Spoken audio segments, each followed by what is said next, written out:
Yesterday in class, we discussed how Ronald Reagan effectively changed the emphasis of the presidency from a policy-based one to a more image-based one. Not to say that Reagan didn't have his own policies, but he viewed American culture the way an actor would, through stage sets and through the way that he would project a certain image to the American people. So as we looked at this, the move of the inauguration to the west side of the Capitol and to his self-image as a cowboy and as a rancher and as a Westerner, even though he was originally from Illinois, a lot of the way that Reagan presents himself is in this idea of the image of the American. So what I want you to do today is to start off thinking about how the 1970s and the 1980s differ. So Reagan is trying to literally define himself against many aspects of the cultures of the 1970s, a lot of the identity politics, some of the things we talked about in terms of feminism, the gay rights movement. And I want you to think about this for a second. So the aspects of 1970s culture, and this will give you a chance to review a little bit of that, versus aspects of 1980s culture. And so maybe as a starting point, you can pause this video here and write down some of those things as you review the 70s culture and as you begin to look at your notes on the 1980s.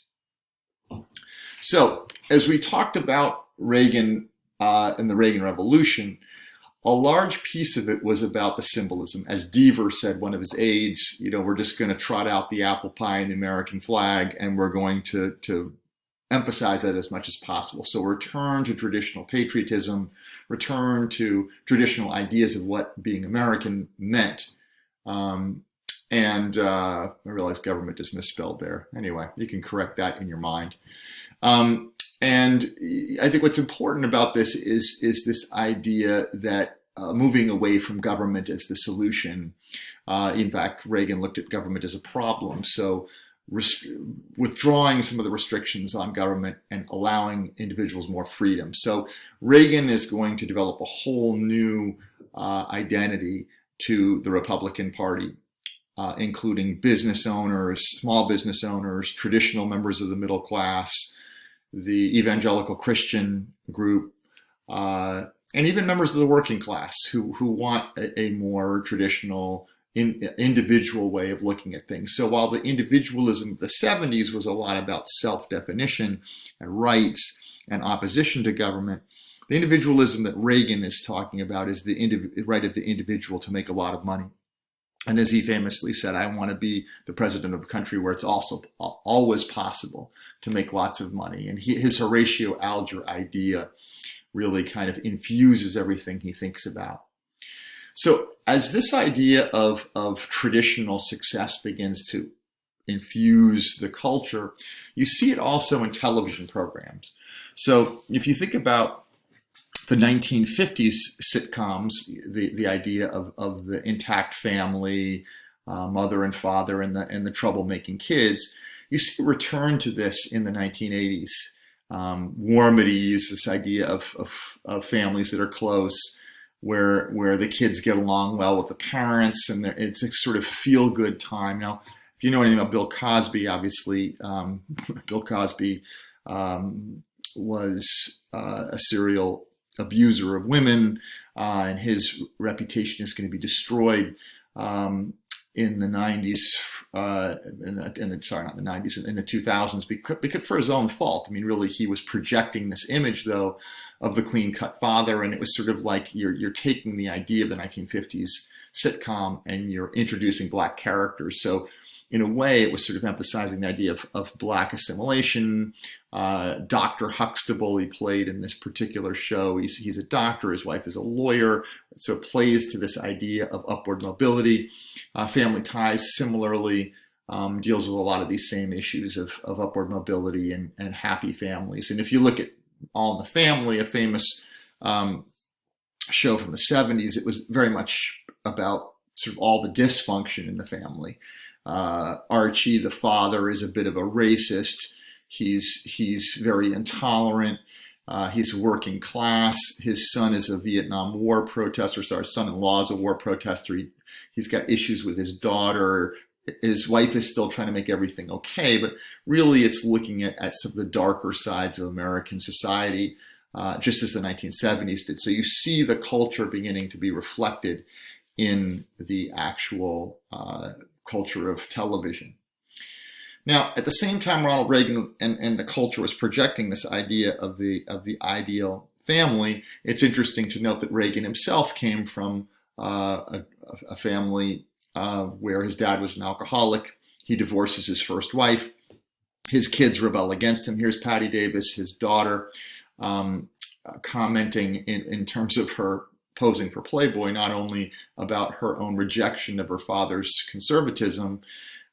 She viewed this very much as a feminist gesture, in embracing her own body, her own autonomy against the wishes of her father, and also, as the large black man behind her would suggest, embracing ideas about interracial sexuality that her father was indirectly criticizing. So obviously within Reagan's own family there were issues, and even his own son Michael, at one point his dad gives a graduation speech at his college, and when Michael comes up to get his degree and says, "Hey Dad, how's it going?" he doesn't recognize his son for a second. So clearly not close relationships to his own children, but projecting this idea of the happy family kind of on a national stage. So again, his acting being an important part of this.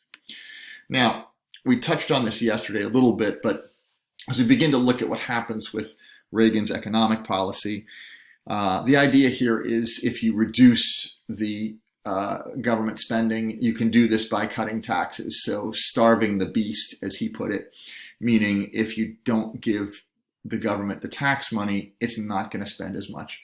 And he was particularly attacking welfare programs and the entitlement programs that came out of the Great Society, which were implemented by President Johnson during the 1960s, and were kind of seen as part of the kind of liberal assumption that the way to solve social problems was by giving people things, which Reagan was very much opposed to. So deregulation of key industries allowed for a lot of growth in areas like technology, telecommunications, AT&T. The monopoly is broken up, and there are a lot of different phone companies that fill that void. And there's huge, and this is sort of just at the beginning of cell phones and things like that. So he also gets involved in monetary policy. So if you look at Ronald Reagan's ideas about government, clearly he sees government, as the first quote here suggests, as a problem. And he wants to get back to individual agency. Individuals need to be responsible for themselves. We can't look at government as the way to fix society. And so I think some of the idea of American narcissism, that idea that was originally framed by Nixon, also a Republican and a conservative, Reagan is going back to that idea.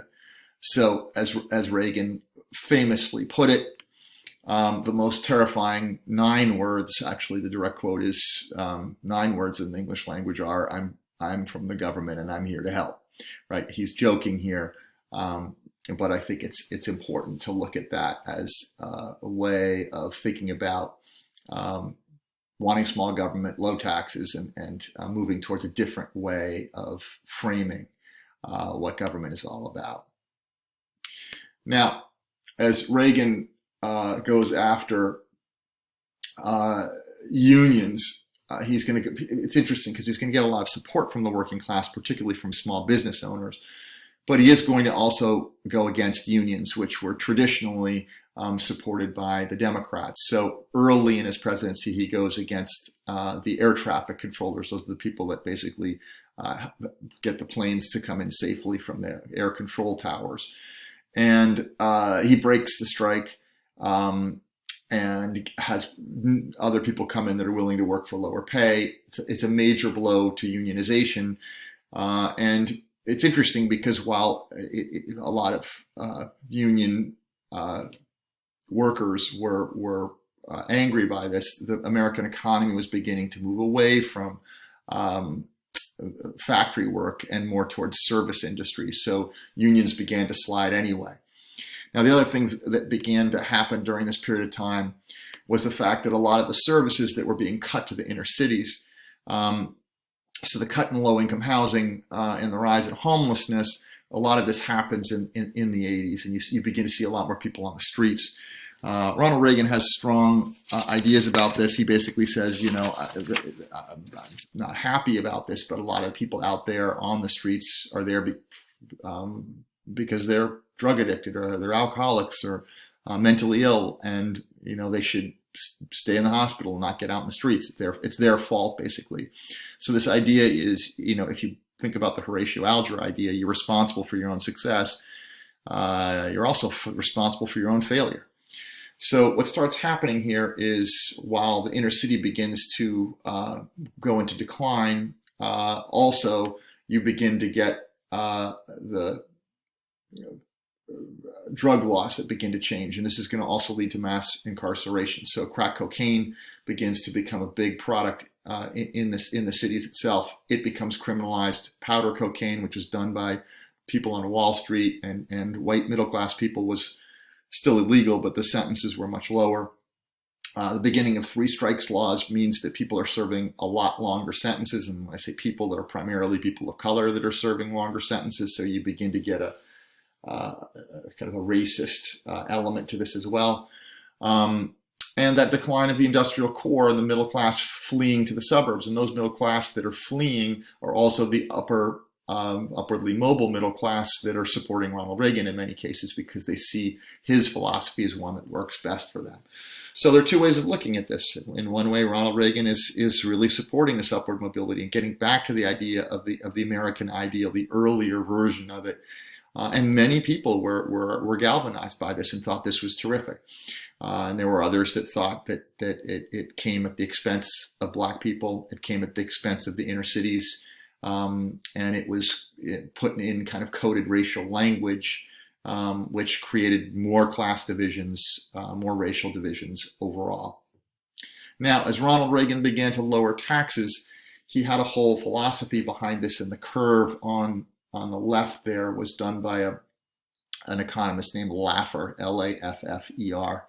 Of course, the opponents of Ronald Reagan called it the Laffer curve, Laugher, right? Because it didn't make any sense. And the idea, if you look at this, is if you increase taxes too much, people are going to be disincentivized to work.